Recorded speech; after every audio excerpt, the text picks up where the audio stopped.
ও ভাই দেখো দেখো, একদিনের বৃষ্টিতে আমাদের গ্রামের মাঠের অবস্থাটা দেখো। হ্যাঁ, এই যে জল জমেছে ভাই, এই জলে কিন্তু আমরা গ্রামের যে দেশি পুঁটি মাছ, জিওল মাছ, ট্যাংরা মাছ, এগুলো কিন্তু আমরা মাছগুলোকে মেরে খাই। ঠিক আছে, মানে এত সুন্দর, এত মিষ্টি লাগে। তো দেখো একবার ওয়েদারটার সঙ্গে আমার গ্রামের মাঠটাকে দেখো। ও ভাই ভালো লাগছে।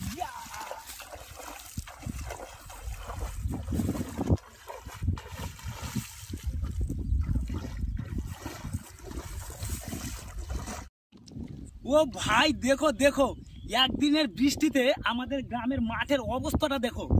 হ্যাঁ, এই যে জল জমেছে ভাই, এই জলে কিন্তু আমরা গ্রামের যে দেশি পুঁটি মাছ, জিওল মাছ, ট্যাংরা মাছ, এগুলো কিন্তু আমরা মাছগুলোকে মেরে খাই। ঠিক আছে, মানে এত সুন্দর, এত মিষ্টি লাগে। তো দেখো একবার ওয়েদারটার সঙ্গে আমার গ্রামের মাঠটাকে দেখো। ও ভাই ভালো লাগছে।